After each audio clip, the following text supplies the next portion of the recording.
একটা পেমেন্ট যদি না নিতে পারে বা একটা কিছু যদি না নিয়ে নিতে পারে তার সারা জীবনের যে কাজ করলো সেটা পুরোটা বৃথা। তো সেটা আমি আমার জায়গা থেকে আহ্বান জানাই যে কতটুকু করা যায় এটা সবাই মিলে যদি এটা করতে পারি তাহলে আসলে তাদের একটা নিশ্চয়তা থাকবে যে আমি যখন চলে যাব আমার এটা থাকবে। আজকে একটা পুলিশ বলে আর্মি বলে অনেক বা যারা জব করে তাহলে যদি নিশ্চয়তা থাকে যে কোনো কারণে আমি যদি মারা যাই এখন একটা দিবে। তা আমরা একটা শুরু করলাম, এখন অনেক প্রযোজক বা প্রযোজক পরিচালক সেটা মারা যেতে পারে, তারা হেল্পটা করলো না, তখন কি হবে? সে হেল্প পাবে না। তাকে যেন গভর্নমেন্ট ভাবে হোক অথবা এফডিসির মাধ্যমে হোক অথবা সিস্টেমের মাধ্যমে হোক সংগঠনের মাধ্যমে তাকে হেল্পটা করা যায় যে কোনো মানুষ যদি মারা যায় তার ফ্যামিলিকে আমরা এতটুকু এটা দিব। এটা কিভাবে করা যায় সেটা আমি চাই যারা এখানে আছেন তারা দেখুন আমাদের জায়গা থেকে যদি হেল্প করা দরকার হয় আমরা করবো। এটা করাটা খুব দরকার আমাদের ক্ষেত্রে আসলে।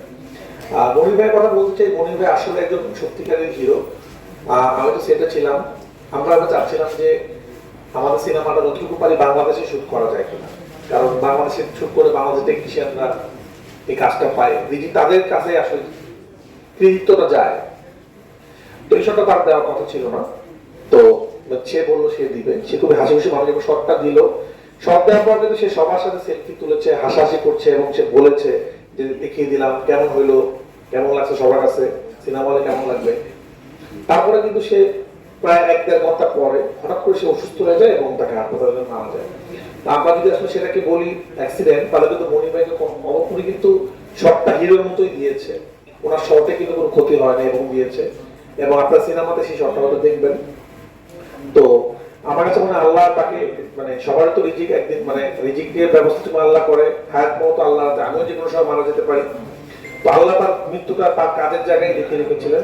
তা আমরা তাকে শ্রদ্ধা জানাই, এই জন্য আমরা বলেছি তারাই রিয়েল হিরো, যাদেরকে খুব একটা দেখা যায় না স্ক্রিনে কিন্তু তারা আসলে কাজটা করে যান। তো আমার পরিবারের সাথে খুব একটা পরিচয় শুধু তার সাথে আমার দেখা হয়েছে, খুব হাসি খুশি মানুষ ছিল এবং শট দেওয়ার পরেও বলতেছিল যে আমি কেমন শট দিলাম এবং ছবিও তুলেছিল খুব স্টাইল করে। তো আমি যখন শুনতে পারলাম হঠাৎ করে আমি স্তব্ধ হয়ে গেলাম যে একটু আগে যে মানুষটাকে দেখলাম সুস্থ, শব্দের পর সুস্থ, কথা বলতেছে, সেলফি তুলছে, হাসাহাসি করতেছে, বিরিয়ানি খাবে, হঠাৎ করে সে কিভাবে কিভাবে সম্ভব? এবং এত অল্প বয়সে, মানে খুব বয়সও খুব বেশি ছিল না। তা আমি তার ফ্যামিলির সাথে যতক্ষণ পর্যন্ত অ্যাম্বুলেন্সটা ঢাকায় যাচ্ছিল আমি লাইনে ছিলাম, এবং আমি তখনই আমরা বলেছি যে আপনারা টেনশন করবেন না, শুনতে পেরেছি ওনাদের বাচ্চা আছেন, তাদের যতটুকু পারা যায় আমরা হেল্প করব। এবং আমরা আসলে এমন বলতে চাই, আমরা চেষ্টা করেছি আমাদের জায়গা থেকে, এবং আমাদের আরো যারা শিল্পীরা আছেন এই সিনেমার খুব ফাস্ট হয়েছিল জিনিসটা, তারা বলেছেন কেউ চেষ্টা করছেন যে ওদের বাচ্চাদেরকে স্কুলে পড়ানোর খরচটা দিতে পারেন কিনা। আবার আমরা শুনছিলাম যে একজনকে ভ্যান কিনা, যতটুকু পারা যায় তাদেরকে আমরা হেল্প করতে চাই। কিন্তু এরকম একজন দুজন পার্সোনালি হেল্প করলে একজন মনির ভাইয়ের তো ব্যবস্থা হয়ে যাবে, কিন্তু আরো হাজারো মনির ভাই যারা আছেন তাদের জন্য আমাদের চিন্তা করতে হবে।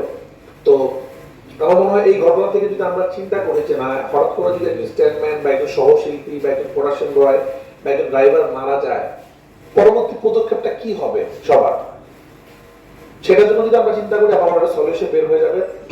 যখন শুরু হবে তখন মনির ভাইকে আমরা আজীবন মনে রাখবে যে মনির ভাইয়ের মাধ্যমেই এই জিনিসটা শুরু হয়েছিল, যে একজন টেকনিশিয়ান হঠাৎ করে যদি মারা যায়, একটা টেকনিশিয়ান যদি কিছু হয়, এই সিস্টেমের ওয়েতেই তাকে হেল্প করা হবে আসলে। তো সবাইকে আসলে ধন্যবাদ, সবাই মনে করার জন্য দোয়া করবেন, বাচ্চাগুলোর জন্য দোয়া করবেন, আল্লাহ যেন তাদেরকে মানুষের মতো মানুষ বানায়। এবং আরেকবার বলতে চাই যে যারা ক্যামেরার পিছনে কাজ করেন, যারা টেকনিশিয়ান, যারা সহশিল্পী, যারা স্ট্যান্ডম্যান, তারা কষ্ট করে কাজ করেন, তাদেরকে মানুষ চিনে না, তারাই আসলে সত্যিকারের হিরো। তাদেরকে বেশি বেশি আপনারা তাদের কথা বলবেন, আপনারাও সাংবাদিক ভাইদের বলতেছি, আপনারাও নিউজ করবেন। আমরা কিন্তু এন ক্রেডিট বলে একটা ক্রেডিট দিই সিনেমা, দর্শকদের উঠে যায়, ওই ক্রেডিটটা দেখে না। আমাদের কিন্তু যে চা দেয় যে ড্রাইভার তার কথাও থাকে। একটা সিনেমা যখন ওয়ার্ক করে আমরা বলবো যে ডিরেক্টর, পরিচালক, নায়ক নায়িকা, এদের পাশাপাশি তাদেরকেও যদি আপনারা তাদের কথা মাঝামাঝি বলেন যে এই সিনেমা এরা ছিল পিছনের মানুষ, তারা আরো উদ্বুদ্ধ হবে কাজ করার জন্য। সবাইকে অনেক অনেক ধন্যবাদ। আসসালামু আলাইকুম। সন্তানের ব্যাপারে তিনি দায়িত্ববান। প্রযোজনা সংস্থা ভাই যেরকম আছে, রাফি ভাই আছেন, শাকির ভাই আছেন, শাকিব ভাই, এই দুইটি সন্তানের দিকে এই গণমাধ্যমের ভিডিওর মাধ্যমে আপনার কাছে, আমাদের মঞ্চে থাকা, মঞ্চের বাইরে থাকা সকলের মাধ্যমে আমি অনুরোধ করতে চাই, আপনি চাইলে আপনার দুই সন্তানের কিছুটা ভাগ এই দুইটি শিশুকেও দিতে পারেন, এটি আমার অনুরোধ। তো এই মুহূর্তে আসলে আসার জন্য আমি কিছু বলার জন্য অনুরোধ করব, যিনি অনেক মানে নতুন করে আজকে থেকে একটি ধারা তৈরি করছেন মানুষ মানুষের জন্য, আলফায়ের যিনি কর্ণধার, তাণ্ডব সিনেমার প্রযোজক শাকিল ভাইকে। আর শাকিল ভাই আস্তে আস্তে একজন মানুষকে ধন্যবাদ জানাবো আজকে যে আমাদের